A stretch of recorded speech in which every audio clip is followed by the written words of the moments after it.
Bom dia e sejam muito bem-vindos a mais uma mesa redonda do IT Channel, neste caso a última de 2025. O meu nome é Rui Damião, sou diretor editorial das publicações de IT da Media Next e hoje vamos falar de Smart, de IoT e de Edge.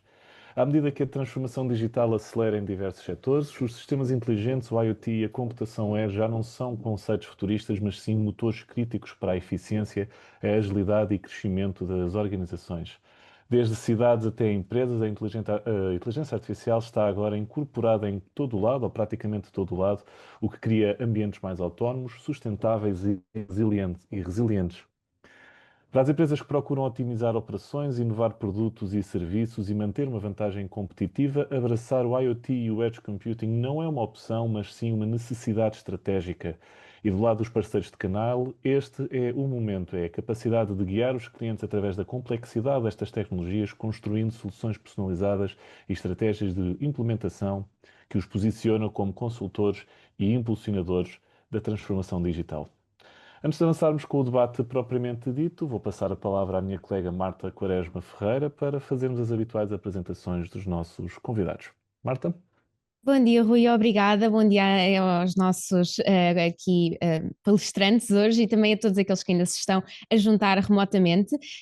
Como o Rui disse, estamos hoje aqui na última mesa redonda do ano, dedicada ao tema do Smart IoT e Edge, e todos aqueles temas e esta introdução que o Rui acabou de fazer são alguns dos pontos que vamos tocar durante esta conversa com estes quatro ilustres convidados de hoje, que passo a apresentar, ou melhor, passo a pedir a que cada um se apresente aqui também para a nossa audiência conhecer.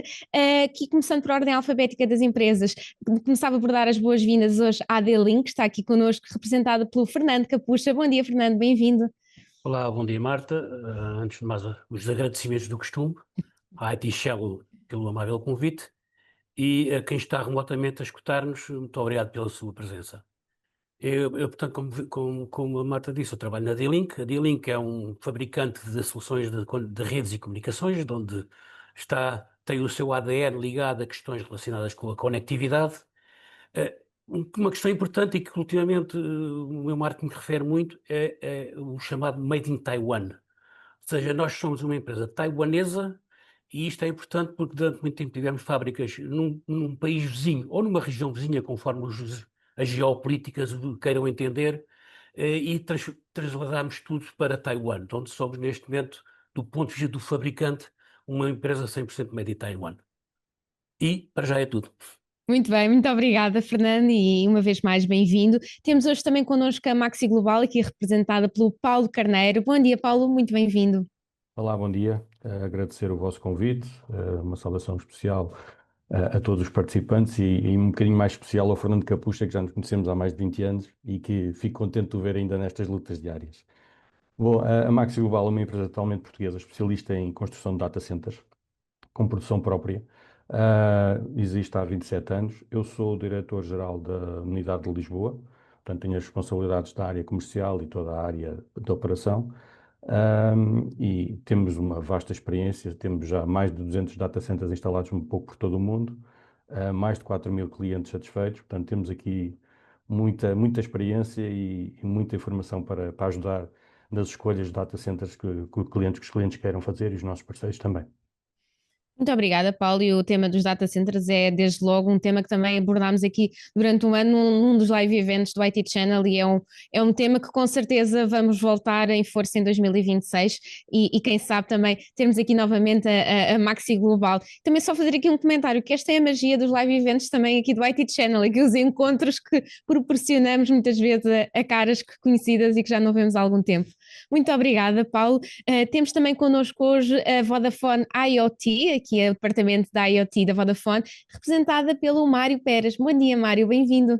Ora, bom dia a todos. Primeiro que tudo, um agradecimento especial ao IT Channel pelo convite também. Cumprimentar os colegas de painel e todos os que nos estão a ouvir. Efetivamente, eu sou responsável pela Vodafone IoT. É uma empresa do grupo Vodafone. E, portanto, eu represento aqui a empresa em Portugal. É uma equipe que, focada exclusivamente no conceito da conectividade gerida, que é algo que, no fundo, permite fazer a ligação de projetos transversais espalhados por todo o mundo. Aqui no pano de trás do ecrã, eu tenho aqui que nós temos mais de 220 milhões de cartões associados, são neste momento 224 milhões, salvo erro, estamos a crescer qualquer coisa da ordem dos 2 milhões por mês. E, portanto, a empresa dedica-se exclusivamente a esta área e é aqui que está, portanto, terminada aqui a minha apresentação. Obrigada, Mário. É muito número mesmo. Obrigada, Mário. E por fim, mas não menos importante, temos também as Altor, com o Javier Núñez, aqui um conterrâneo do outro lado da fronteira. Buenos días, Javier.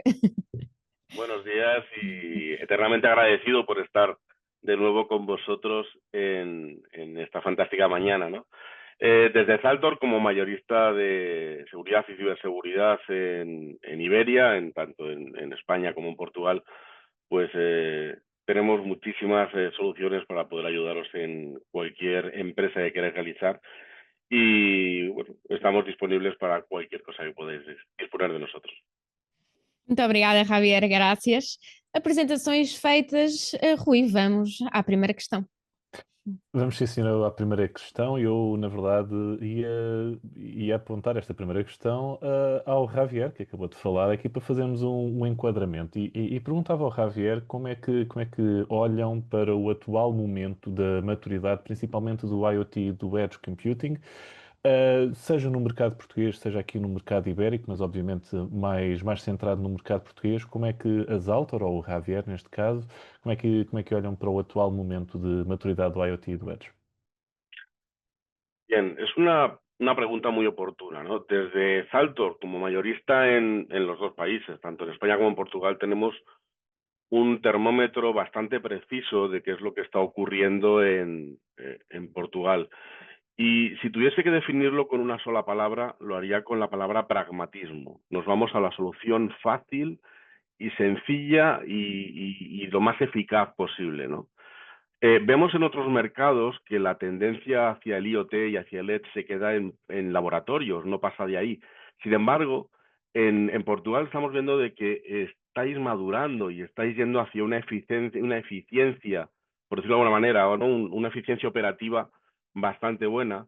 Y en ella lo que hacemos es que hemos pasado en Portugal de preguntarnos qué es eso de IoT a realmente decir, vale, pues ahora qué hago para que IoT me pueda permitir ahorrar costes, me pueda permitir tener más producción dentro de mi empresa. Realmente en Portugal se ve bastante demanda en esto. Y si nos damos cuenta, hay dos secciones o dos sectores en Portugal que son los que más demandan este tipo de soluciones, ¿no? Vemos la parte de manufactura, ¿no? Lo que serían las empresas fabricantes de productos manuales, fábricas grandes, que lo que tienen son infinidad de sensores y aquí ya no se trata solo de conectar máquinas entre sí. Se trata de sacar esos datos de esas máquinas y realmente procesar esos datos, que es lo interesante. ¿Pero dónde los proceso? No en la nube, los proceso en la propia fábrica, en el edge. Nos vamos a esta frontera entre lo que sería la máquina y la nube, y en esta frontera lo que hacemos es que procesamos toda esta cantidad de datos solo y exclusivamente porque hay una cosa que tenemos aquí que no tenemos en el otro lado, y es la rapidez. No tenemos esa latencia de subir a la nube, ¿vale?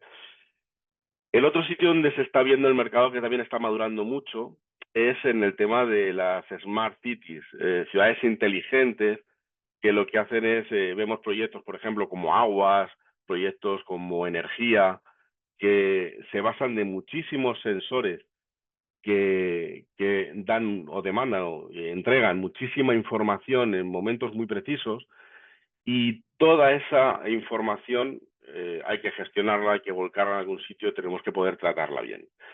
Realmente, ¿cuál es el desafío? El desafío real es cómo gestionar toda esta cantidad ingente de datos y cómo poder asegurarlos, ¿vale?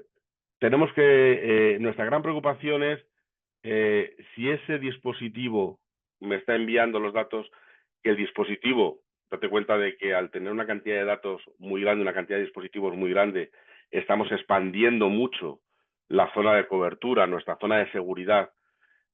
Tenemos que tener fiabilidad, tenemos que tener rapidez, tenemos que tener, sobre todo, muchísima, ¿cómo decirlo? Tenemos que tener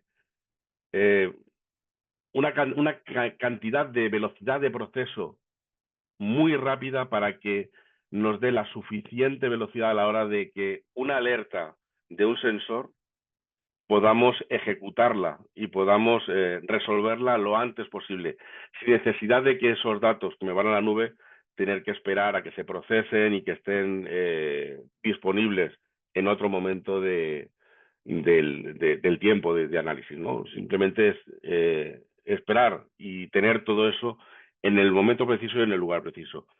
¿Hacia dónde estamos yendo ahora mismo? Realmente hacia capas más seguras, capas más rápidas, velocidad de proceso muchísimo más rápida, y casi siempre eso se consigue no subiendo toda la nube, sino quedándonos en la parte más cercana a nosotros, en esa parte de Edge o incluso en la parte local. Graças, Javier. O Javier mencionou aqui um tema que eu vou usar para fazer a ponte, na verdade, para a próxima questão, porque a próxima questão tem exatamente a ver com a resiliência e a latência, e a latência é provavelmente um dos pontos mais importantes quando se fala do edge computing. E eu, portanto, eu gostava de perguntar neste caso, gostava de começar por perguntar ao Paulo Carneiro, como é que estamos neste ponto, porque no ambiente industrial ou crítico não é possível esperar que a informação vá a um servidor e volte. Portanto, e neste ponto estamos, acho eu, é isso que eu lhe pergunto, de facto a assistir a uma mudança de paradigma onde a inteligência está a voltar para o edge, e onde é que se processa o dado hoje, ou seja, se é no sensor, se é no switch, eventualmente na antena 5G ou no data center. Paulo? Olá, Rui. Excelente pergunta. No paradigma atual, não é o Edge versus data center. No fundo, é o Edge mais o data center. O que estamos a observar hoje em dia é uma computação distribuída de uma forma inteligente, onde o processamento é colocado onde faz mais sentido. Ou seja, o Edge precisa de velocidade, autonomia e resiliência. O data center de capacidade, inteligência mais profunda e o controle. Portanto, as empresas no seu ambiente industrial ou de produção acabam por estar a adotar umas arquiteturas híbridas, onde existem plataformas data center modernas, com grupos de storage preparados para a inteligência artificial, redes de baixa latência, que aqui é um ponto muito importante, e soluções de integração entre o Edge e a cloud, que torna todo o ciclo de vida dos dados possível. Portanto, eles têm que trabalhar todos em conjunto. A Maxi Global, no seu portfólio de soluções de microdata center e Smart IT Rack, que se enquadra neste perfil do Edge, os data centers de proximidade são uma realidade. E temos visto isso junto dos clientes que querem muito estas soluções, para poderem ter resposta rápida. E assim garantimos todas estas características necessárias para podermos ter as rápidas respostas. E sim, a inteligência está a regressar ao Edge, é verdade, porque é essa a necessidade, mas o Edge não substitui o data center. Portanto, como nós pensávamos que seria os data centers, e cada vez ouvimos falar dos data centers em grandes escalas, hyperscales, mas têm que trabalhar em conjunto. Os dados são processados em todas as camadas, e cada uma delas com obrigações distintas, não é? Cada uma tem as suas funções. O verdadeiro valor desta cadeia surge quando o sensor, como falou, ou a antena 5G e o data center trabalham como um sistema único, e com as respostas rápidas que tanto nós desejamos. Portanto, têm que todos trabalhar em conjunto, e aquilo que nós precisamos de uma rápida resposta está no Edge, e a parte dos dados mais profundos está no data center. Este é o nosso entendimento, e é isso que temos-nos apercebido no mercado, que é o que os clientes estão à procura neste momento. Obrigado, Paulo. Eu gostava também de ouvir a perspectiva do Fernando, do Fernando Capucha da D-Link nesta questão. Se estamos a assistir então a esta mudança de paradigma de ir para o Edge, ou de voltar para o Edge, e onde é que hoje se processa o dado. Fernando? Bem, obrigado. Bom, nós, sendo uma empresa de infraestruturas, de comunicações, de conectividade, há uma coisa que nós alertamos normalmente neste tipo de situações. Nós, no nosso portfólio, temos aquilo que nós chamamos na nossa gíria máquinas plug and play e máquinas inteligentes. E as máquinas plug and play, que são tipicamente os modelos sem gestão, não são de todos aconselhados neste, nem na maioria dos projetos hoje em dia. Quanto mais não seja até por causa das novas normas que estão a virar da esquina, a NIS 2 e outras coisas, que exigem que a segurança de escale, quer dizer, não esqueçam lá isso, é mais barato, mas não serve. O que é que nós fazemos? Qual é a nossa preocupação? É ter cada vez sistemas mais inteligentes no extremo da rede. Tipicamente estes sistemas, o que falou, por exemplo, dos sistemas críticos industriais, têm outro tipo de preocupações para o nosso lado. Ou seja, um determinado equipamento que nós usamos num âmbito comercial, digamos assim, não serve para um âmbito industrial. O âmbito industrial ou o âmbito de IoT com equipamentos no exterior, por exemplo, exige que o próprio equipamento tenha uma roupagem, tenha uma construção diferente daquelas que existem nos outros equipamentos ditos comerciais. E obviamente que também aquela questão que falou do processamento dos dados, estes meios são tipicamente meios transacionais. E aquilo que se verifica é que os equipamentos que estão no extremo têm alguma capacidade de processamento, por exemplo, no nosso caso, tem que ter inteligência suficiente para tudo o que são os parâmetros de rede, os parâmetros de segurança, os parâmetros de velocidade de acesso, das resiliências, dos dual SIMs, se estivermos a falar de acessos remotos, ou das fibras ópticas ou de qualquer outra coisa, se estivermos a falar de ligações baseadas em cabo. O que nós temos que fazer é que no extremo existe suficiente inteligência suficiente para, logo no início da transação, todo o sistema ser minimamente seguro e de elevada performance. Outra coisa, quanto ao processamento dos dados, como eu dizia, são ambientes tipicamente transacionais. O que acontece é que a maioria do processamento dos dados não se faz no extremo, não se faz no sensor, não se faz no início da transação, digamos assim, faz-se noutro sítio. E o nosso trabalho depois é garantir que entre aquele sensor e o sítio para onde a informação vai, se é uma comunicação machine para machine, se é uma comunicação de machine para um data center, para um servidor, o que quer que seja feita de uma forma segura, rápida e eficiente. E essa é a nossa perspectiva sobre este assunto. Obrigado, Fernando. Vamos já a seguir também falar de rede, onde certamente o Fernando terá muito para dizer, mas para já eu passo a palavra à Marta para falarmos sobre então, redes. Sim, Marta? exatamente, obrigada, Rui. Vamos precisamente falar de redes e ainda há pouco o Javier, aqui no enquadramento, estava a falar da questão das áreas que em Portugal, por exemplo, estão a fazer esta grande aposta no IoT e os casos de uso que em algumas indústrias efetivamente estão on e estão a acontecer, digamos assim. E eu começava por perguntar ao Mário Pérez, da Vodafone IoT, como é que está precisamente a evoluir esta conectividade para suportar estes casos de uso da IoT cada vez mais exigentes, porque, por exemplo, temos a questão da inteligência artificial, que teremos uma pergunta dedicada a isso, mas estes casos são cada vez mais exigentes e também de que forma é que hoje, quais são hoje as diferenças mais críticas quando escolhemos a tecnologia certa, porque também sabemos que há muito, mas às vezes a quantidade não quer dizer que mais qualidade. Mário. Muito bem.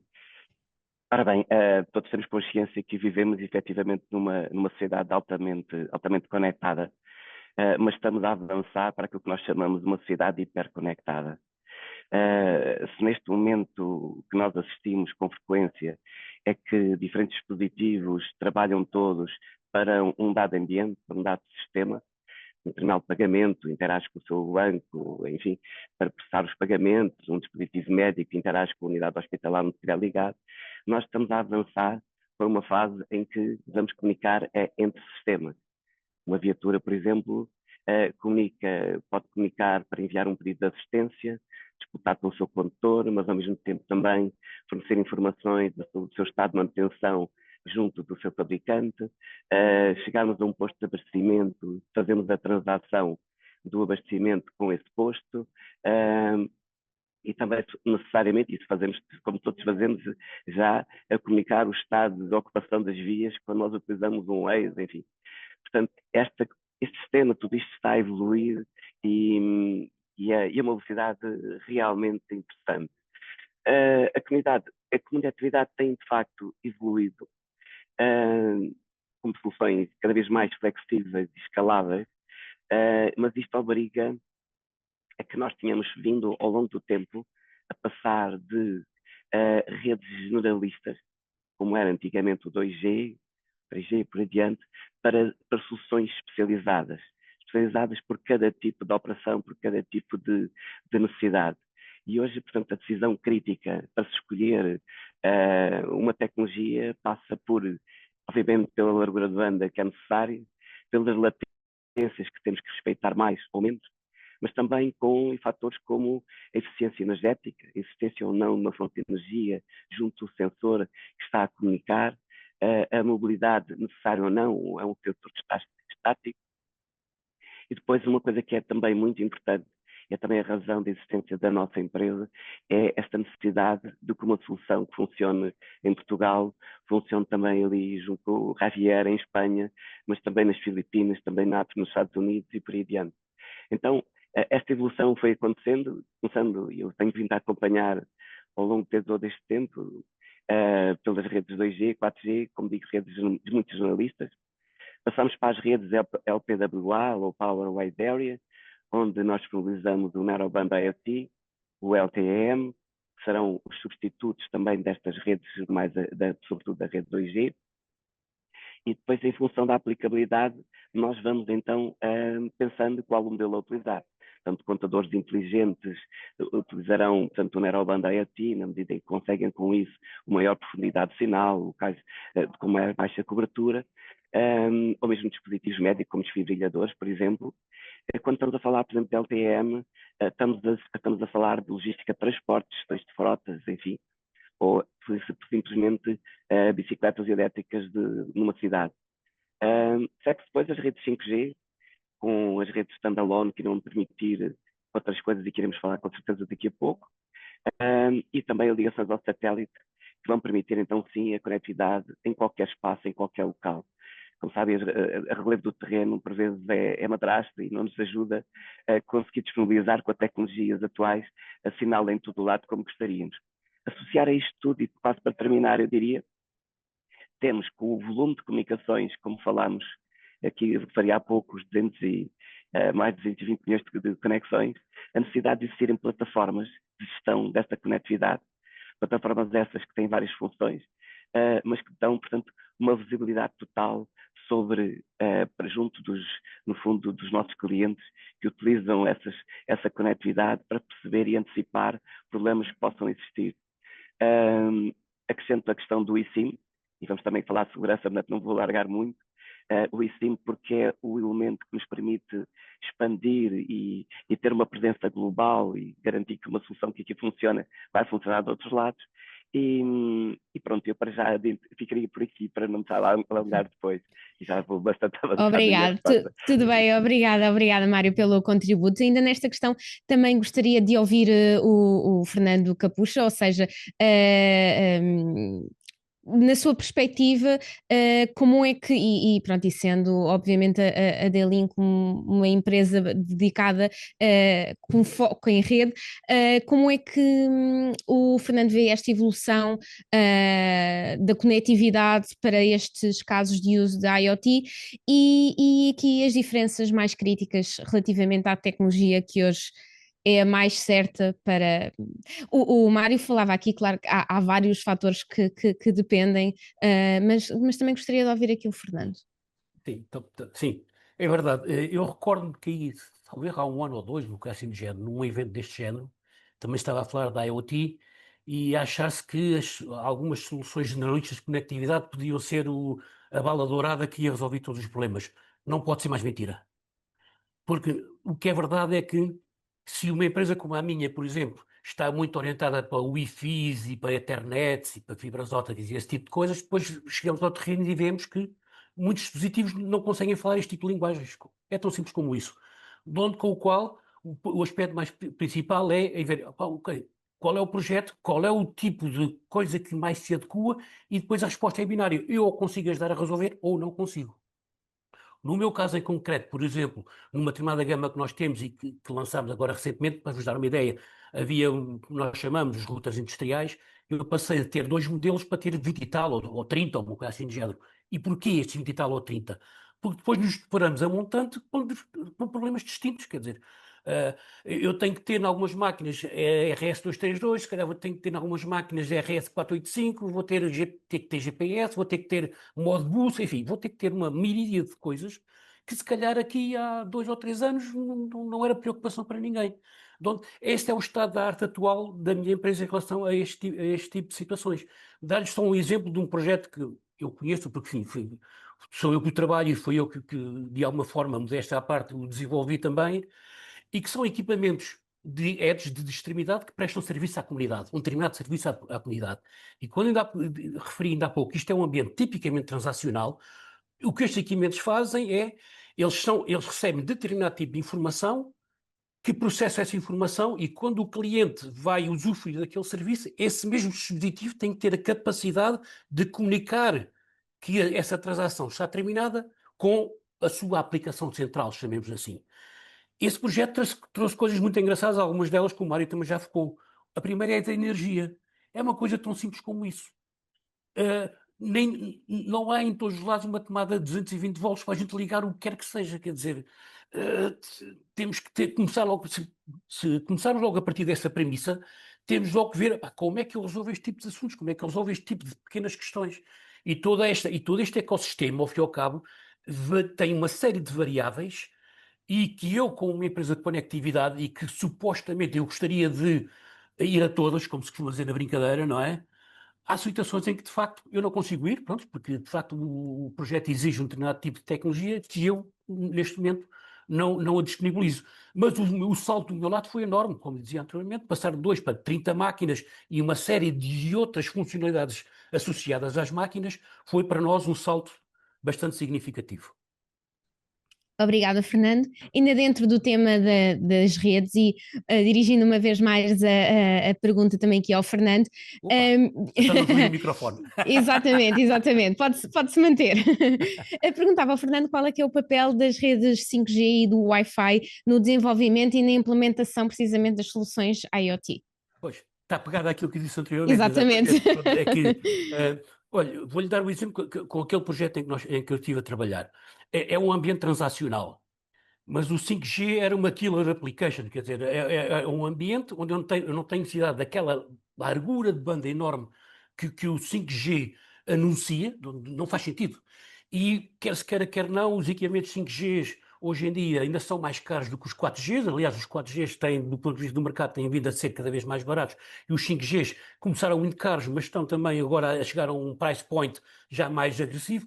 Mas, de qualquer das formas, a pergunta do $1 milhão é: para que é que eu preciso do 5G naquele dispositivo que me vai transacionar meia dúzia de bytes? Não preciso. Não preciso do 5G. O Wi-Fi é outra questão também pertinente. No início pensava-se que o Wi-Fi seria a bala de prata, como eu referi ainda há pouco. Esquecemos de 2 ou 3 coisas. A primeira é que o Wi-Fi é uma tecnologia de comunicação de mais ou menos curto espaço, de um leque de cobertura razoavelmente pequeno, e o Wi-Fi como tecnologia é gulosa em termos de consumo de energia, onde há determinado tipo de dispositivos que não se podem dar ao luxo de confiar em Wi-Fi para fazer as suas transações, porque o Wi-Fi consome, não todos, mas o Wi-Fi consome mais energia do que outras tecnologias wireless, chamemos assim, sem ser o Wi-Fi, que existem no mercado e que são mais habilidosas na altura de lidar com a questão sensível da energia. De maneira que é isto, está a ver, há casos em que o 5G entra perfeitamente e não tem problema, e eu tenho produtos e equipamentos para essas áreas. Há áreas em que é possível passar fibras, é possível passar cabo, e então eu estou nesse campeonato também, e sabendo de antemão que isto é uma velha massa que nós vemos nas redes, onde puderes passar cabo, não ponhas wireless. É tão simples como isso. Mas sabemos que, na maior parte dos casos, isto não é possível. De maneira que nós jogamos nestes campeonatos, há outros que, infelizmente, não podemos lá chegar, mas são ambas tecnologias importantes, mas que, num caso ou noutro, podem entrar ou não nos projetos. Claro. Muito obrigada, Fernando. Passo agora a palavra ao Rui Damião para prosseguirmos para a próxima questão. Obrigado, Marta. Vamos então falar da era dos dados e as barreiras ao IoT. E aquilo que eu quero perguntar é se as empresas estão preparadas para lidar com os dados gerados em tempo real e como é que se integra o IoT com analítica, inteligência artificial e plataformas de cloud e também o Edge. E eu começava por perguntar ou por dirigir esta questão ao Mário Pérez. Mário, qual é que é aqui a sua perspectiva? Ok, eu vou tentar não me alongar tanto como foi a última questão. Bem, se as empresas estão preparadas ou não, eu diria que muitas empresas nacionais estão já a integrar o IoT com analítica, com AI, cloud, edge. Eu diria que, obviamente, vai variar de empresa para empresa, também de setor para setor. Se calhar setores como a indústria, setores como a energia estarão mais avançados. Mas, portanto, é um processo que é imparável e já não há como não o fazer. Não é já uma questão de opção, se é possível ou não. Quanto à questão de como é que se integra o IoT com a analítica e todas estas matérias, eu vou fazer uma analogia que ontem foi apresentada num painel da Vodafone Business Conference, em que comparava o nosso corpo humano efetivamente com estes sistemas da IoT. E então, dessa forma, pensando, o nosso centro de inteligência artificial efetivamente é o nosso cérebro, mas, por exemplo, quando estamos a pegar numa chávena quente, por exemplo, não é o nosso cérebro que dá indicação à nossa mão de largar a chávena para não nos queimarmos. Portanto, é, digamos ali, os sensores que estão nos nossos dedos que fazem esse papel. E isso, no fundo, é se calhar uma explicação fácil para vermos, no fundo, a importância do edge e dos sensores terem essa inteligência que lhes tem que estar atribuída para se tornarem com menores latências e serem mais inteligentes e mais adaptados às exigências da aplicação que se está a tornar. Portanto, a IoT, de facto, atua como a fonte de dados. Os dados são transmitidos por servidores, para a cloud, por redes móveis ou fixas. E, portanto, o que é importante é que a informação que passa seja informação que seja encriptada e seja um tráfego, e o tráfego, dentro do possível, seja sempre segregado do acesso puro à internet. Eu sei que vamos voltar a falar da segurança, mas eu não quero alongar muito por ali, mas são aspectos que eu queria deixar sempre salientar. A inteligência artificial está presente nas plataformas de gestão de conectividade, é através delas que nós nos apercebemos, no fundo, de anomalias de comportamento, do tráfego de alguns sensores e conseguimos, de uma forma automática, isolar esse sensor do resto da rede para evitar situações de DDoS, etc. Do lado das soluções dos clientes, mas cada vez mais vão sendo, a inteligência artificial vai tomando parte e vai fazendo, tornando as soluções cada vez mais fáceis de utilizar, mais user-friendly, como costuma dizer. Obviamente, a cloud e o edge portanto, são quem garante, no fundo, a escalabilidade e o armazenamento massivo de dados. E se antigamente era complicado e era difícil para as empresas entrarem neste tempo, eu diria que qualquer empresa hoje em dia tem muitas entidades a quem recorrer para os ajudarem. E, inclusivamente, os próprios modelos de negócio que eram complicados de fazer, como o dimensionamento do data center, estávamos muito otimistas, fazíamos um investimento elevado e gastávamos mais dinheiro do que aquilo que efetivamente seria ter sido necessário. Se éramos mais conservadores, chegámos a criar um data center e depois o data center não servia porque não começava a comprometer o nosso crescimento. Portanto, eu acho que neste momento as empresas gozam dessa possibilidade e só têm que aproveitá-la. Obrigado.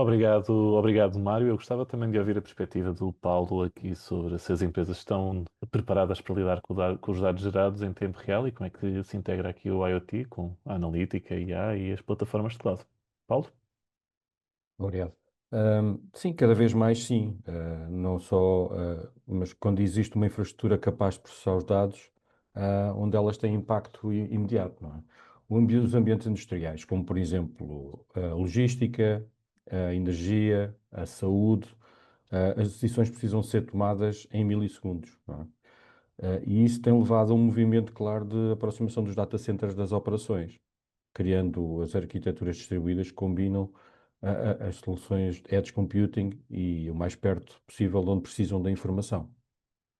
As empresas que já dispõem desta proximidade, sejam através dos data centers on-premises, portanto dentro de casa, não é? Como nós costumamos dizer, o Edge Data Center ou as suas infraestruturas localizadas, muito perto dos seus campos, estão sem dúvida muito mais bem preparadas para o que aí vem e para gerir os seus dados em tempo real, com a fiabilidade, a baixa latência e a segurança. Temos alguns exemplos de soluções de edge e de aproximação que obrigam a um ambiente de edge computing, que são, por exemplo, a necessidade de processar eventos imediatos, portanto, garantir o tempo real com uma conectividade externa e executar as inferências rápidas em modelos de produção. E por isso os data centers dentro das empresas são um elo crítico. Portanto, acabam por ter um papel importante em tudo isso. E o que nós temos a entender, e temos tido esse feeling do mercado, é que os data centers funcionam como centros cerebrais locais. Portanto, com vantagens fundamentais, por exemplo, a latência ultra baixa, para fisicamente estar perto da operação, a capacidade de computação elevada para a inteligência artificial, com uma analítica muito avançada, e a cibersegurança, também já falámos aqui, daí da soberania de dados, não é? Com a necessidade de enviar tudo, sem necessidade de enviar tudo para a cloud. Nós sabemos que, por vezes, isso pode ser crítico. E depois também há a disponibilidade e a continuidade do serviço operacional durante as 24 horas de cada dia. Em resumo, e para terminar, a capacidade das empresas de lidar com os seus dados em tempo real depende cada vez mais da proximidade e das infraestruturas tecnológicas e o local onde os dados são gerados. No futuro, a nossa ideia e o nosso entendimento é que o futuro industrial é híbrido, ok? E distribuído. No fundo, o IoT capta, o Edge reage, os data centers próximos processam, consolidam e alimentam a inteligência artificial e a cloud expande e escala a informação, no fundo. E é esta a combinação que permite que as empresas possam ter resposta a esta analítica que estávamos a falar. Obrigado, Paulo. Eu gostava ainda de ouvir a perspectiva do Javier Núñez, das Altor, se as empresas estão então preparadas para lidar com os dados gerados em tempo real. Javier? Esta es la pregunta del millón, ¿no? ¿Realmente las empresas están preparadas? La mayoría tiene voluntad, la mayoría quiere hacerlo, pero no tienen toda la infraestructura. Les falta algo, les falta un poquito. A alguna le falta una capa, a otra le falta otra capa, les falta algo. Si os dais cuenta, históricamente aquí en Iberia, tanto en Portugal como en España, las empresas han sido muy buenas analizando datos que ya tenemos, datos del pasado, ¿vale? Estos datos que analizamos por lotes somos perfectos, lo hacemos muy bien, pero lo que sabemos es lo que pasó ayer. Pero gestionar datos en tiempo real es otra cosa, ya es algo más complicado, ¿vale? Ahí vamos a un problema completamente distinto. Y el gran problema que tenemos no es que nos falten datos, es justo lo contrario. Imaginad que estamos bebiendo de una manguera de un camión de bomberos, ¿no? O sea, tenemos mucha agua, pero podemos coger muy poquita. Eso es realmente lo que nos pasa. Tenemos una cantidad de datos brutales que vamos subiendo a la nube. Y eso nos va a poner dos muros. El primer muro es el coste de la nube. Se nos va a disparar. Y el segundo, la latencia. Vamos a tener una cantidad de datos que no vamos a poder analizar a tiempo. Si nos damos cuenta que tenemos que parar una máquina y vamos a tardar 2 segundos en pararla, ya estamos tardando. O sea, ya vamos muy tarde. La respuesta a tu pregunta, ¿cómo estamos en esto? Pues estamos en transición, ¿vale? Cada vez vamos a mejor, cada vez vamos haciendo lo mejor y cada vez vamos teniendo mejor resultado en esta adaptación. Ahora, si vamos a la segunda parte, ¿cómo integramos IoT, IA, Edge, Cloud? ¿Cómo ponerlo todo junto? Yo propondría un esquema de una arquitectura distribuida, ¿vale? No usar silos o no usar zonas, sino hacer un ciclo continuo. Y te lo voy a explicar en 3 pasos muy sencillos. En el paso 1 no vamos a enviar todo a la nube, ¿vale? En el Edge, en la fábrica o en la tienda o en el sensor, lo que vamos a hacer es colocar una capa de software que nos va a hacer de filtro. A mí no me vale para nada si un sensor me dice 20.000 veces en un minuto que está a 20 grados. A mí lo que me importa es cuando ese sensor cambia a 40 grados, ¿vale? Ese dato distinto es el que yo quiero manejar. Y eso es lo que tengo que llevarme a la nube, ¿vale? Ese dato diferente que es lo que me va a permitir, lo primero, ahorrar costos a la hora de subir. Una vez que ya lo tengo en el cloud, ya lo tengo en nube, aquí es donde realmente vamos a empezar a trabajar con la inteligencia artificial. Vamos a crear un modelo donde con estos datos que están subiendo y con la inteligencia artificial vamos a poder evaluarlos con los datos que ya tenemos antiguamente. Vamos a generar un modelo nuevo y con este modelo nuevo totalmente inteligente que acabamos de crear con esos datos que ya son precisos, cogemos esa inteligencia artificial y la empaquetamos y la volvemos a mandar al Edge. ¿Por qué? Y este es el tercer paso. Al mandarla al Edge, lo que hacemos es que nuestro primer filtro ya sabe realmente qué es lo que tiene que enviar y lo que tiene que alertar.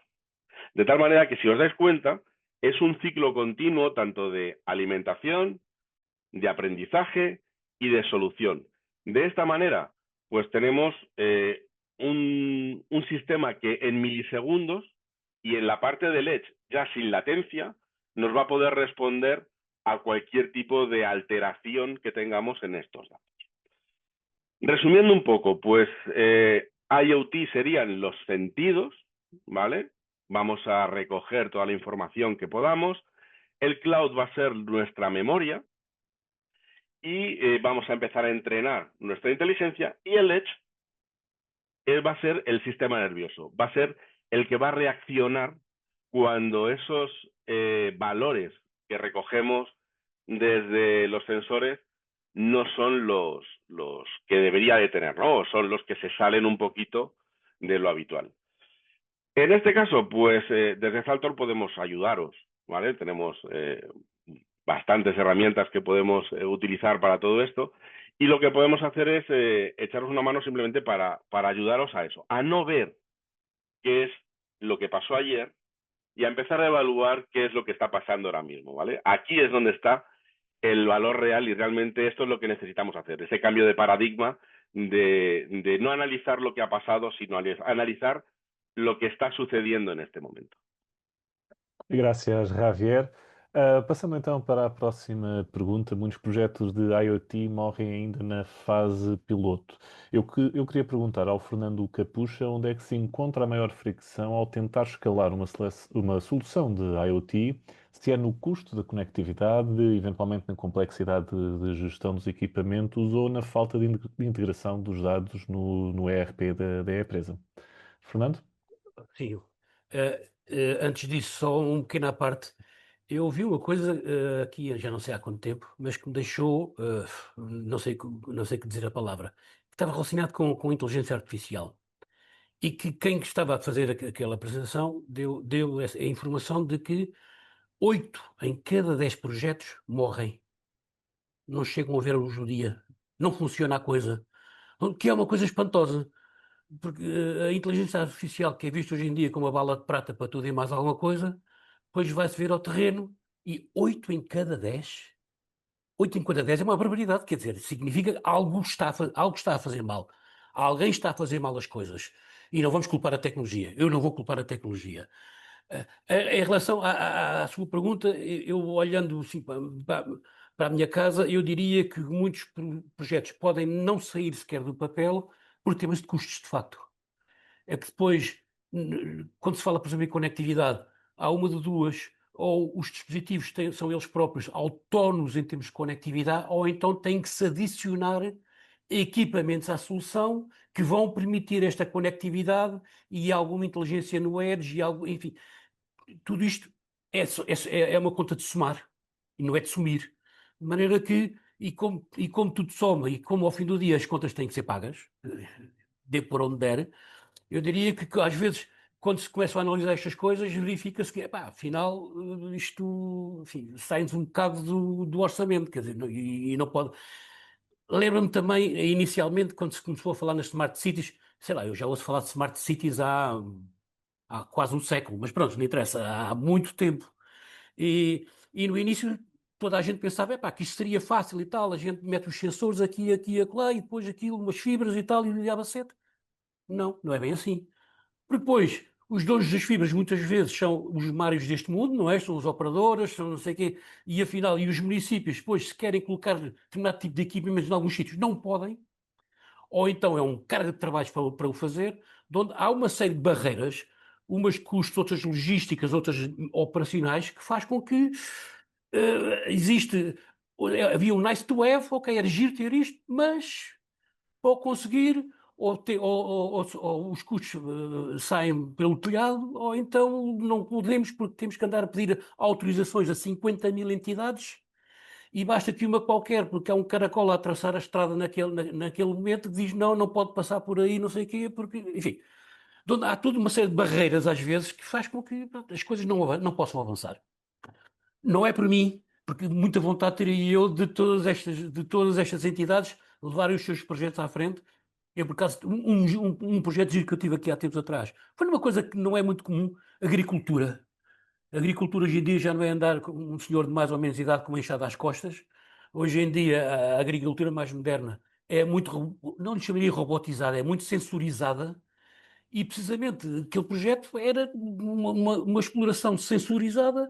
Havia que colocar infraestruturas para aqueles sensores todos poderem comunicar, e aí sim eu participei, ou seja, foi um custo razoável e que aquela entidade achou economicamente execuível. Outras vezes não são, mas pronto, é assim.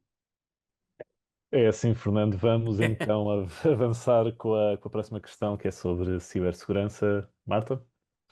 Sim, já foi aqui mencionada por, acho que quase todas as respostas, foi comum a palavra cibersegurança e de facto temos aqui uma pergunta específica sobre o tema, e eu começava por dirigir precisamente ao Javier Nunes da Zaltor. Com a superfície de ataque a crescer, sabemos que há cada vez mais endpoints, milhares, se não milhões de endpoints hoje em dia. Como é que se consegue garantir, neste contexto, a proteção dos ambientes IoT? Mas depois também, por outro lado, como é que se garante esta segurança sem comprometer o desempenho, a latência que falámos aqui já no Edge? Bien, la pregunta es fundamental ahora mismo, ¿no? Tú imagínate, voy a ser sincero, imagínate que vamos a proteger, ¿no? 10.000 sensores IoT con la misma tecnología que protegemos 100 dispositivos en una oficina. Fracasamos. O sea, el fracaso ya está asegurado. Para ello lo que hacemos simplemente, necesitamos cambiar un poco nuestra escala, ¿vale? Al cambiar el paradigma de la escala, empezamos a pensar de otra manera. Lo primero que necesitamos es dos pilares fundamentales. El primero, identidad para esa escala, ¿vale? Una identidad. Y el segundo, eficiencia para el rendimiento. Lo primero, sobre la superficie que vamos a defender, ¿no? Esta superficie de ataque masiva, que aquí tenemos que cambiar la mentalidad. Ya no hay un perímetro, ya no hay una oficina, ya no hay un sitio acotado, ahora mismo los sensores pueden estar en cualquier lugar del mundo, con lo cual la superficie se ha hecho global. ¿Cómo podemos proteger eso? Necesitamos implementar una arquitectura de Zero Trust, ¿vale? Lo que hacemos es, no confiamos en nada. Simplemente el dispositivo es el que tiene su identidad a la hora de conectarse al cloud, ¿vale? De esta manera va a ser cualquier dispositivo el que va a tener ya no solo la capacidad de enviar el dato, sino la capacidad de tener su propia identidad segura. Y esta identidad segura es la que nos va a permitir ese salto, esa primera capa de seguridad, moverla de manera rápida y eficiente, teniéndola en el propio dispositivo. Si nos vamos a la segunda parte, el segundo pilar, que sería el rendimiento, lo que no podemos hacer es confiar todo este rendimiento de velocidad a la hora de la seguridad y a la hora del dato a la nube, porque recordemos que estamos hablando de tiempos muy pequeñitos. 1 milisegundo aquí es muy importante. Con lo cual, si lo que hacemos es que a la hora de aplicar esta seguridad no la aplicamos fuerte en el perímetro, sino que simplemente aplicamos una seguridad ligera que nos permita no solo asegurar el dispositivo, sino asegurar el dato, de tal manera de que no vamos a centrar toda la capacidad de seguridad en la nube, sino que lo hacemos en la parte edge, vamos a conseguir que una vez que el dato ya viaja seguro, vamos a aumentar la velocidad en los dos puntos, tanto en el punto edge como en el punto cloud, y vamos a hacer que el rendimiento a la hora de que se maneje ese dato va a ser muchísimo más eficiente. De tal manera que, terminando un poquito y recapitulando, no vamos a poner muros altos, porque posiblemente poner un muro alto solo va a ser difícil de proteger, sino que es mejor poner pequeñas barreras continuas que nos van a facilitar, sobre todo en rapidez, en velocidad, aunque sean muchas, pero nos van a facilitar ese tipo de salto a la hora de poder enviar el dato preciso y seguro de desde nuestro edge o desde nuestro dispositivo IoT hasta nuestro cloud. Con esta forma, ¿qué hacemos? Pues tener la protección que nos van a pedir los grandes jefes y vamos a tener la velocidad que nos va a demandar pues un equipo de operaciones o un equipo de ventas o cualquier operador, cualquier usuario que está demandando de esse dato em qualquer ponto da red. Obrigada, Javier. Pequenos passinhos que por vezes são melhores do que grandes ações, como se costuma dizer. Muito obrigada, Javier, uma vez mais. Nesta pergunta também gostava de ouvir o Paulo Carneiro, na Maxi Global, ou seja, a sua perspectiva, como é que se consegue garantir aqui a segurança nos ambientes IoT, e aqui com a questão da latência e do desempenho, como também já o Javier mencionou. Não estamos a ouvir, Paulo. Penso que tem só o microfone desligado. Perfeito, muito obrigada. Tudo bem. Paulo, força. Bom, em relação à parte da segurança e da parte do edge computing e da forma como podemos assegurar essas soluções, nós temos encontrado várias dificuldades e por vezes conseguimos reduzir essas dificuldades implementando soluções modulares muito perto daquilo que é as redes do cliente. E assim conseguimos responder a essas necessidades com soluções mais perto e com mais uma resposta muito rápida. Muitas vezes o que acontece é que a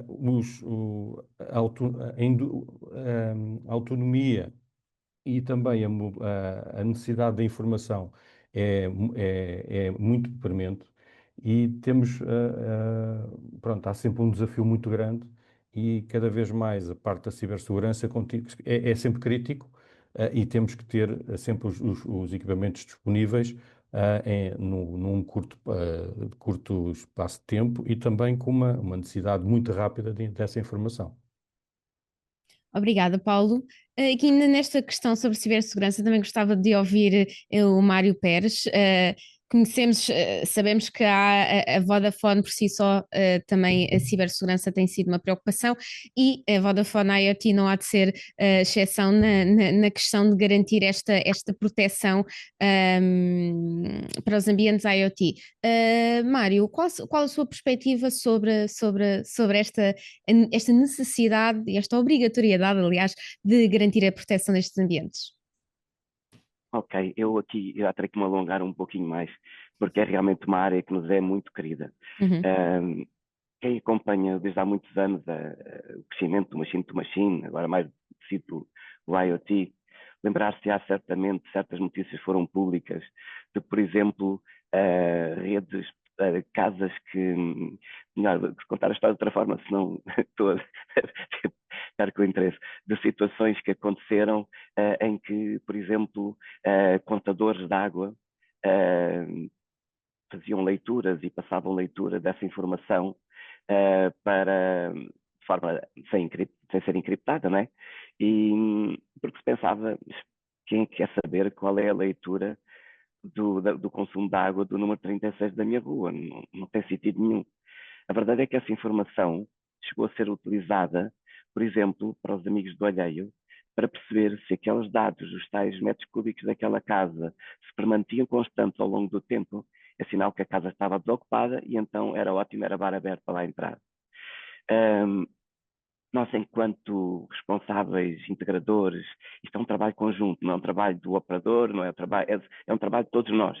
É uma responsabilidade de todos nós garantir que esta segurança existe, porque daqui depende a credibilidade toda que toda esta área transmite para a sociedade em geral. Há casos, se vocês procurarem na internet, ainda há dias achei um muito curioso, que era um casino dos Estados Unidos que foi afetado simplesmente porque alguém conseguiu aceder em Las Vegas a esse casino através de um sensor que estava num termostato de um aquário gigante que eles lá tinham. Portanto, reparem a dificuldade. E uma vez entrando no sistema, bem, depois depende da criatividade e da capacidade da pessoa que está a fazer, que está a provocar o problema. Pensando na nossa realidade, e é uma realidade que temos pela frente, nós vamos ter 48 bilhões de dispositivos conectados até 2030. Isto são dados da Beacon Research, foram publicados ainda este ano. Obviamente, cresce o facto, a exposição de risco é enorme. E os ataques através de sensores, ou redes, ou plataformas, fazem destacar este papel importante do IoT, que não pode estar desligado da cibersegurança nas nossas soluções. Temos que perceber também, e depois as empresas ou as entidades que trabalham muito na cibersegurança, muito ligadas aos grandes servidores, às grandes máquinas, não têm aquela sensibilidade que também é necessária ter no campo do IoT. No IoT, efetivamente, há especificidades muito próprias que nós temos que ter em conta, porque cada componente da rede tem que ser resiliente para ela própria. Ou seja, a cibersegurança numa rede do IoT tem que começar por camadas. E vai desde o desenho da solução, chamado Security by Design, e todas essas camadas têm que ser tidas em conta desde o momento da concepção de um dado projeto. Ao nível do sensor, é muito importante garantir que é feita uma autenticação segura desse equipamento e garantir também que, uma vez que alguém aceder a esse equipamento de forma física, não consegue aceder ao código de encriptação desse cartão. Nós fazemos através do cartão SIM, que é aquilo que também que utilizamos para, no fundo, autenticar as nossas comunicações dos telemóveis. Por sua vez, a existência do Edge, da inteligência de Edge dentro dos terminais, permite que também seja possível ser feita o upgrade das features de segurança à medida que vamos detectando eventuais tentativas de ataque, eventuais situações de iminência, problemas que possam surgir, para nos antecipar, de facto. Uma solução IoT, portanto, tem que ser end-to-end e cada layer dessa solução tem que ter esse... temos que perceber que existe esse potencial de risco. Por exemplo, nas comunicações móveis, as comunicações rádio, como sabem, são encriptadas entre o sensor e até a antena, e é a antena mais próxima. Convém, obviamente, isso seja tido em atenção. Por sua vez, os dados que circulam na rede, nós isolamos-los da internet, como eu falava, por redes VPN, de forma para evitar todas estas questões.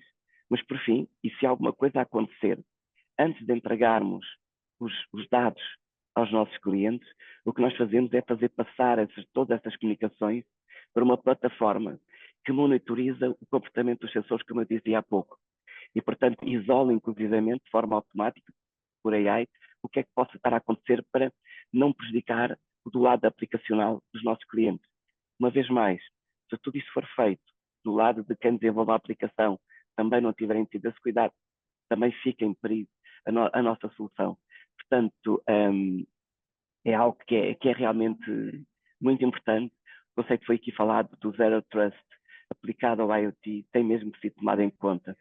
Pois, para que isto, e para me terminar, o que nós temos que pensar também é que as regras de segurança que estamos a aplicar têm que ser utilizadas estándares de mercado, para que sejam entendidos em qualquer país, em qualquer local onde a nossa solução tenha que trabalhar. Isto tudo sem pôr em perigo, obviamente, as tais questões de latência que estávamos a falar. Nós estamos a falar de comunicações, carros, veículo to veículo, conduções autónomas, é evidente que tudo isto tem que acontecer de forma segura e, obviamente, tudo tem que acontecer sem latências, sem atrasos. A rede 5G é talvez a última coisa que eu queria falar aqui também, vai-nos trazer essa possibilidade com o non-standalone, sistema non-standalone, em que nós conseguimos criar diferentes camadas com diferentes latências, diferentes larguras de banda, em função das necessidades das soluções que estamos a levar. E é esse trabalho que, mais uma vez, tem que ser feito por todos. Não é os operadores, compete-nos a todos nós, muitos de todos que estaremos com certeza aqui também neste painel. Claro, muito obrigada, Mário. Ficamos aqui com a ideia de que o IoT é mesmo aqui uma área um contexto muito específico que também merece, com certeza, ser olhado com mais detalhe e a cibersegurança nesta área ser também pensada com detalhe pelas tais camadas como o Mário referia. Vamos olhar um pouco para o futuro, não é, Rui? Aqui tentando fazer alguma futurologia sobre as tendências que lá vêm na área do IoT. Rui? É verdade, nós estamos a chegar ao fim, mas ainda há espaço para algumas questões, na verdade, não é só uma ou duas. Portanto, vamos começar com as tendências, antes daquela que é tradicionalmente a mensagem final para os parceiros. Vamos começar aqui com as tendências, então, e olhar aqui um bocadinho para o futuro. Eu vou fazer esta questão a vários dos nossos intervenientes. Eu começava com o Paulo Carneiro, da Maxi Global, e perguntava que tendências estão a moldar o futuro das redes preparadas para Edge e da conectividade inteligente. Paulo? Obrigado. Bom, nós detectamos, e pelos clientes que entram em contato connosco, as tendências estão a apontar muito para os data centers modulares. Posso-vos dizer que das centenas de propostas que fazemos, 70% a opção que os clientes nos pedem é um data center modular. Cada vez mais temos os sensores, os robôs, as câmaras, os veículos autónomos, já foi aqui falado pelo Mário, e os sistemas industriais que geram dados em volumes massivos e com requisitos de latência extremamente baixos. As redes Edge Ready precisam de um processamento em milissegundos, como sabemos, não é? Resiliência local, segurança nativa, pronto. E as nossas soluções de data centers modulares permitem colocar a capacidade de computação e storage diretamente no campus da empresa, muito perto da produção, reduzindo a distância e a latência, não é? Que também já foi aqui falado. A outra vantagem, que também é muito importante e não é de menos, é a modularidade e a rapidez de implementação. Portanto, nós podemos, o cliente não tem que, e quem escolhe uma opção de um data center modular, não tem que pensar em que tem que fazer um data center em grande escala, porque para a empresa crescer, ele pode o data center acompanha o crescimento da empresa e vai-se acrescentando peças, ou podemos chamar-lhe assim, como se fosse um Lego, aumentando o seu data center à medida que a sua empresa vai crescendo, reduzindo o impacto financeiro também do investimento de um data center. Atualmente as empresas não podem, também há outra situação que é, sabemos como é que é em Portugal para construir um data center, o tempo que demora, as licenças que são necessárias, tudo isso é muito tempo e as empresas cada vez mais precisam de um data center que seja instalado rapidamente.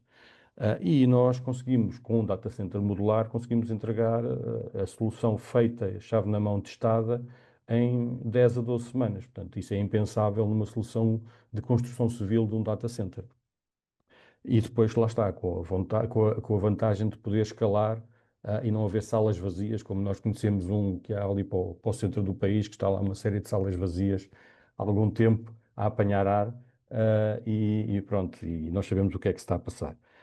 Depois, também, as soluções dos data centers modulares, as pessoas podem pensar que os tais data centers em contentor são frágeis. Não, são preparados para ambientes industriais adversos e têm a sua vantagem de serem móveis, ou seja, a empresa necessita de mudar de instalações para outro sítio, nós podemos levar o data center para outro sítio. No fundo, para terminar, e para não me estar a alongar, porque também todos vão querer participar nesta pergunta das tendências, os sistemas modulares são uma solução plug and play. Para além disso, permite um crescimento incremental da solução, encaixam-se fisicamente onde a produção está, portanto pode ser dentro de uma fábrica, de um armazém, no campus da empresa, num estacionamento, como já aconteceu, um cliente tinha 2 lugares de estacionamento e foi ali que foi instalado o data center. Portanto, e acabam por ter a informação muito perto deles e disponível. Obrigado, Paulo. Eu gostava também de ouvir aqui a visão do Mário Pérez, da Vodafone IoT, sobre as tendências que vão moldar estas redes. Mário? Ok, muito bem. Bem, é um tema que realmente é fascinante, eu vibro muito com isso, certamente vocês também.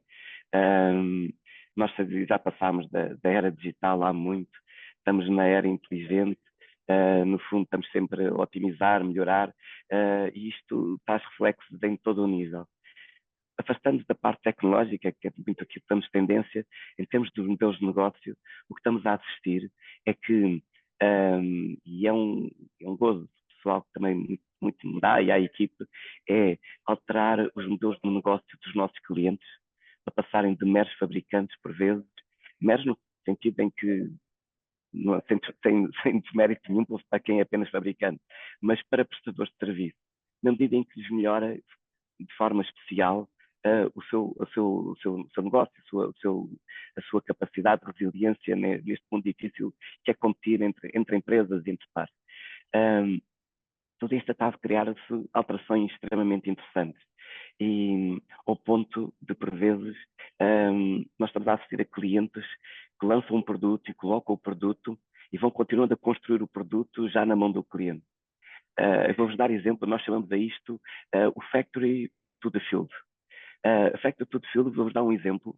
Não sei se vocês sabem, acho que não é problema de cometer aqui uma inconfidência. Os carros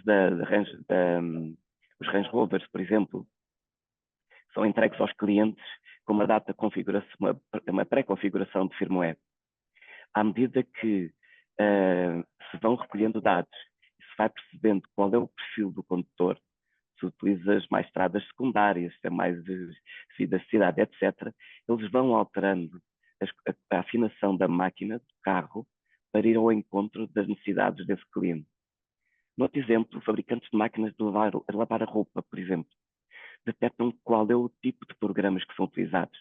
E daí entenderem se estamos a utilizar um casal que tem crianças jovens e, portanto, utiliza tratamentos de roupa mais delicada, ou, ao contrário, tratamentos com outro tipo de necessidades. E em função disso, eles vão alterando a máquina, lá está, utilizando o Edge, a inteligência que a máquina tem, para tentar adaptar e customizar cada uma dos produtos que é entregues a cada pessoa. Ou seja, deixamos de produzir em massa, entregamos um produto que até é um produto standard e vamos adaptando o produto às necessidades do utilizador final para nos diferenciarmos, para sermos vencedores neste mercado global de competição. E pronto, e a tendência efetivamente é esta, não reconhecer fronteiras, países como Portugal, termos a capacidade, os nossos empreendedores, de pensarem os seus projetos não funcionam apenas no país onde vivemos, mas terem a capacidade de expandir para todo o lugar. Eu acho que são as tendências que para mim me fascinam, porque vejo que há realmente muita coisa a fazer. Obrigado, Mário, e eu gostava ainda de ouvir a perspectiva do Javier Núñez da Zaltor. Javier? Bien, totalmente de acuerdo a lo que han dicho los compañeros antes, ¿no? Realmente esta es posiblemente la pregunta más importante que nos podemos hacer ahora mismo, ¿no? Porque, fijaos, si os dais cuenta, viendo qué es lo que está pasando ahora mismo en el mercado, el centro de gravedad de los datos se ha movido. Ya no está en el gran data center, sino que ahora está en el edge, ¿vale? Entonces, para responderte, yo te diría que hay 3 grandes tendencias que son las que están redefiniendo en las redes. Y no son tendencias a futuro, son cosas que ya estamos implementando ahora mismo, hoy mismo, en nuestro mercado y en nuestras redes, ¿no? La primera tendencia sería la desaparición de la frontera entre la red y la seguridad, ¿vale? Antes teníamos nuestra red, nuestros cables, la fibra, el SD-WAN, switches, etcétera. Teníamos la seguridad por otro, firewalls, etcétera. Eso ya no es escalable a la red, ¿vale? Ahora la tendencia dominante es lo que llamamos SASE, ¿no? Secure Asset Service Edge. De tal manera de que estamos moviendo esa seguridad a la nube, pero sin importar dónde esté el usuario. ¿Vale? Ya no necesito de un cable, ya no necesito saber quién es.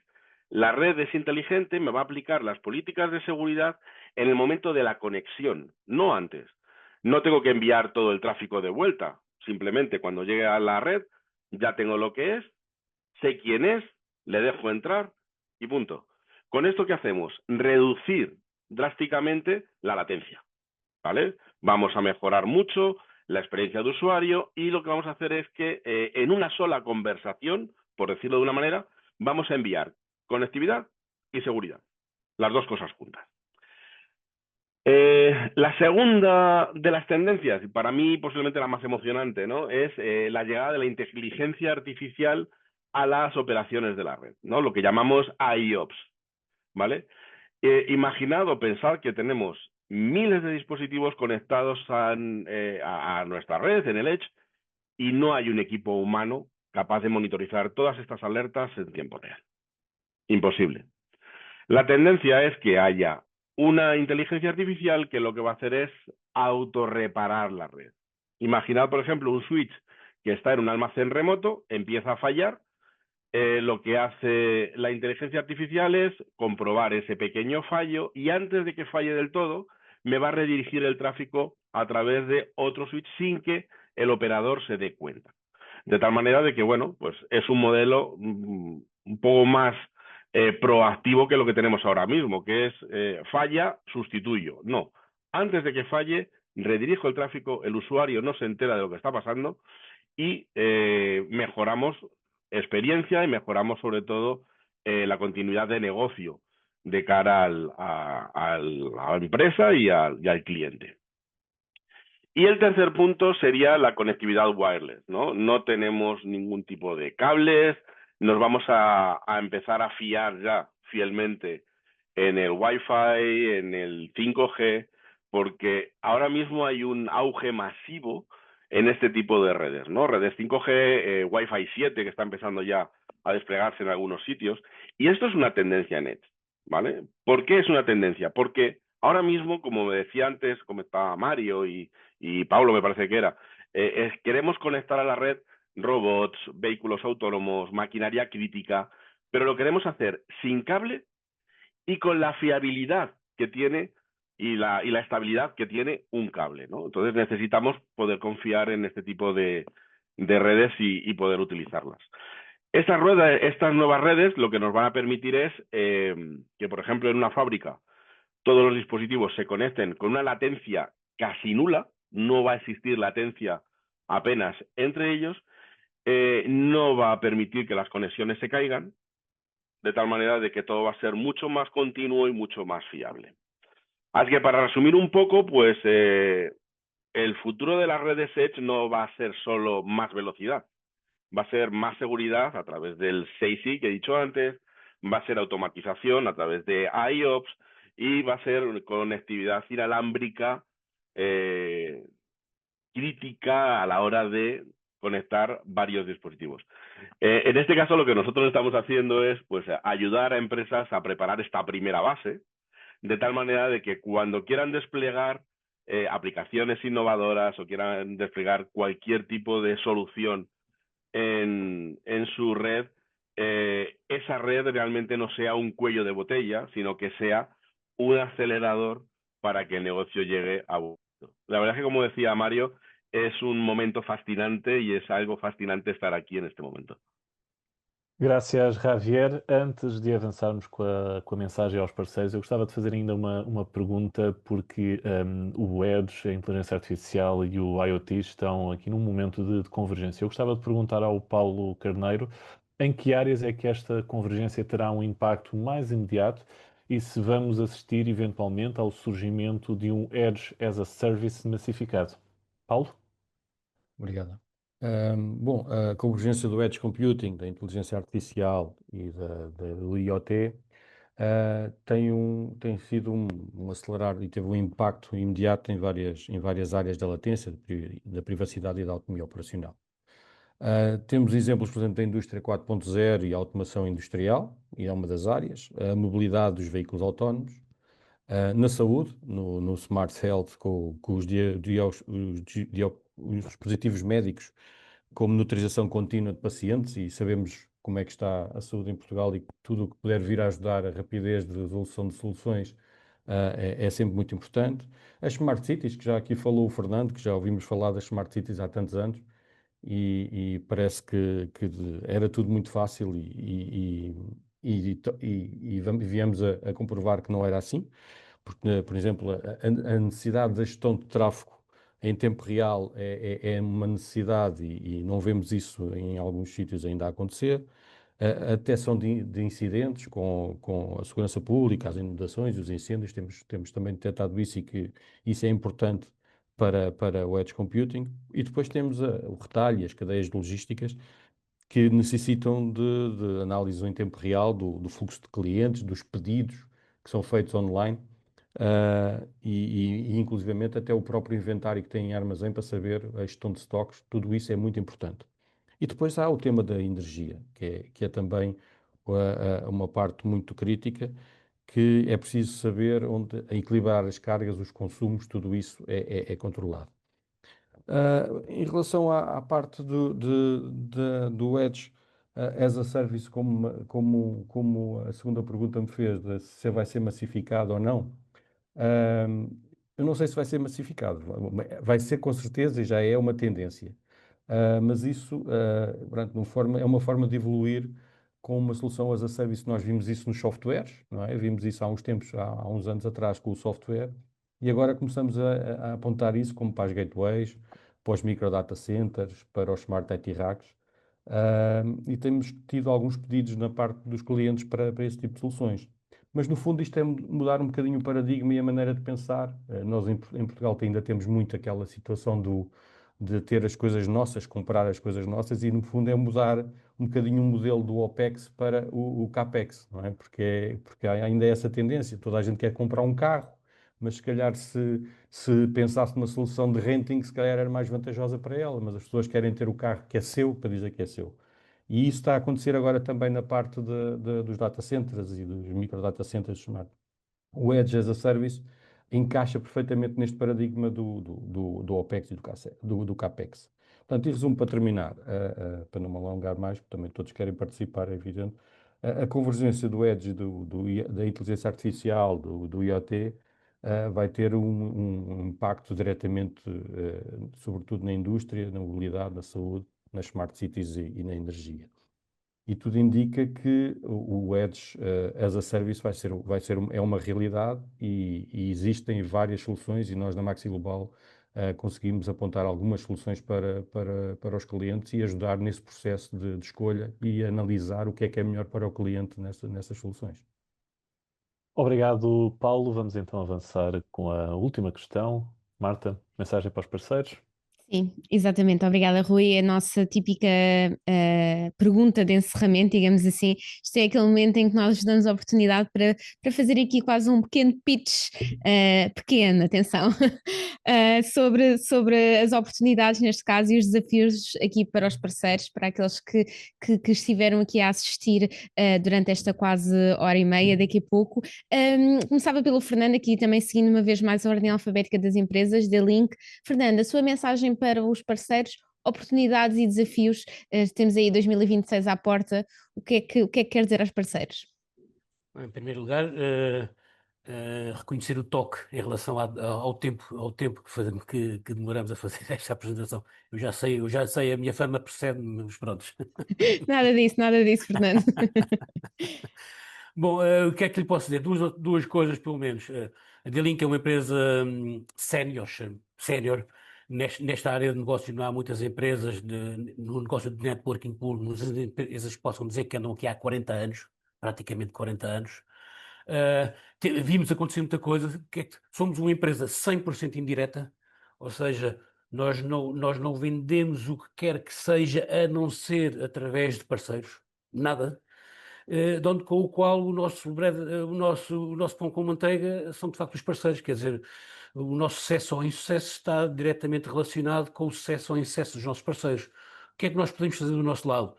É ter o portfólio mais completo, o mais amplo possível, com um price performance o mais ajustado possível, e para os parceiros dar-lhes as ferramentas, nomeadamente de formação, de partilha de informação, de ajuda no projeto. Nesse aspecto somos bastante simpáticos, sabemos assim.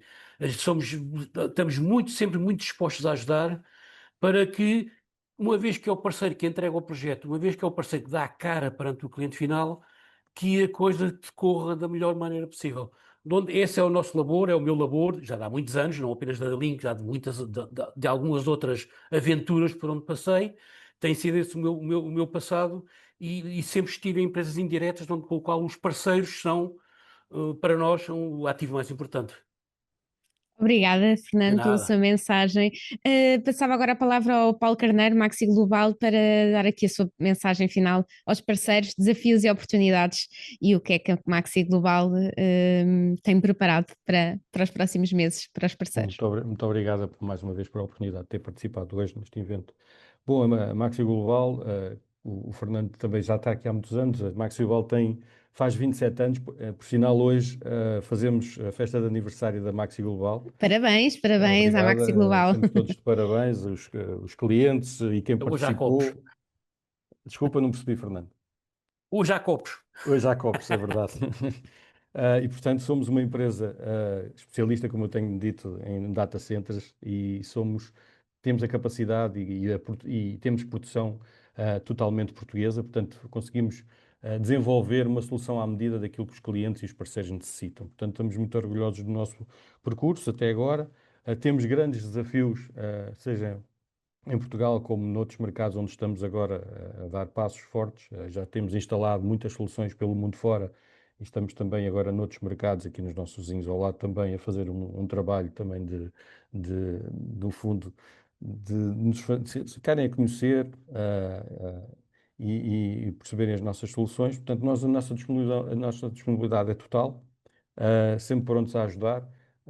E inclusivamente a ajudar o cliente a entender qual será, às vezes o cliente acha que aquela solução é melhor para ele e nós em conjunto lemos, entendemos e apontamos para a solução que realmente nos parece, dentro da experiência que temos, aquilo que será melhor para ele agora e no futuro. Obrigada, Paulo. Esse acompanhamento e essa proximidade é essencial aos dias de hoje. Vou passar aqui a Vodafone de propósito, porque aqui é um pouco mais adaptada à pergunta. Passo já diretamente para o Javier Nunes Zaltor, aqui com a sua mensagem final, aos parceiros, oportunidades e desafios, e o que é que a Zaltor tem a dizer aos seus parceiros. Bien, nosotros creemos que Portugal está perfectamente posicionado para ser un hub de innovación, de edge computing en Europa, ¿no? Tenéis talento técnico, tenéis necesidad de eficiencia y tenéis agilidad, sois buenos.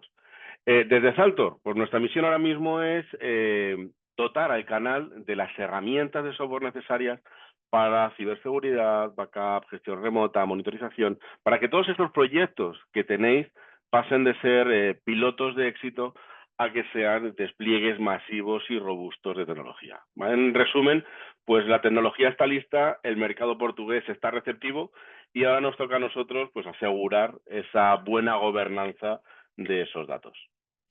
Obrigada, Javier. É sempre bom ter aqui uma visão para nos aquecer o coração aqui do lado dos portugueses. Sem palavras simpáticas. Obrigada, graças, Javier. E agora, por fim, mas não menos importante, aqui adaptando um pouco também a pergunta à Vodafone IoT, Mário Pérez, perguntava-lhe o convite ou o desafio que deixa aos integradores e aos parceiros portugueses e como é que a Vodafone pode usufruir desta parceria e ajudar também a massificar estas tecnologias que falámos hoje aqui no mercado nacional. Ok, para já, eu estava com o microfone fechado, os parabéns ao Paulo Carneiro e à Maxi Global pelo seu aniversário. Mas pronto, continuando e respondendo diretamente à pergunta, eu diria que, como todos estamos a reconhecer, isto é uma cadeia, ninguém faz nada sozinho, todos precisamos uns dos outros. E o nosso propósito é este: temos consciência que temos alguns assets que podemos aportar, algum valor que podemos aportar aos projetos. No fundo, nós temos a rede, nós estamos em mais de 180 países, podemos trazer AI no componente do controle das comunicações, podemos assegurar esta parte da segurança que achamos que é extremamente importante, mas depois faltam vocês, faltam os parceiros, faltam os integradores, faltam todo este trabalho em equipe, porque sem trabalharmos tudo em conjunto, obviamente não chegamos a lado nenhum. E, portanto, não hesitem em contatar-nos. Nós, a ideia não é vender cartões. Era muito frustrante se essa fosse a minha vida. Nós queremos, efetivamente, participar no desenho das soluções. Peçam-nos ajuda ou desafiem-nos para participar e testar soluções que tenham. E estamos aí para trabalhar em conjunto. Era essa a mensagem que eu queria vos deixar. Muito obrigada, Mário. Da minha parte, agradecer a todos, antes de passar a palavra ao Rui, agradecer a todos aqueles, agradecer primeiro ao nosso painel, obviamente, por terem aceitado o nosso convite, a todos aqueles que se juntaram a nós e pegando aqui nas palavras aqui do trabalhar em conjunto e da união, e porque já estamos no dia 28 de novembro, desejo umas boas festas a todos, aqui quase a fecharmos mais um ano, a última edição, como irá o Rui dizer, também vai ficar disponível brevemente, não é verdade? A última edição do IT Channel. É verdade, Oi. Marta. Chegamos ao fim de mais uma mesa redonda do IT Channel, esta que é a última do ano, como mencionei, e dedicada à Smart IoT e a Edge. Quero agradecer a todos os leitores que aderiram a esta mesa redonda e que ficaram na última hora e meia a ouvir-nos a falar do tema, assim como ao Fernando, ao Javier, ao Mário e ao Paulo por terem partilhado a sua experiência e visão sobre este mercado. O conteúdo desta mesa redonda vai ficar disponível na edição 123 do IT Channel, que fica disponível online no final da próxima semana e que deve chegar aos vossos escritórios na semana seguinte. Naquilo que diz respeito a estas mesas redondas, voltamos em 2026. Em meu nome e em nome de toda a equipa do IT Channel, obrigado a todos, boas festas e até à próxima.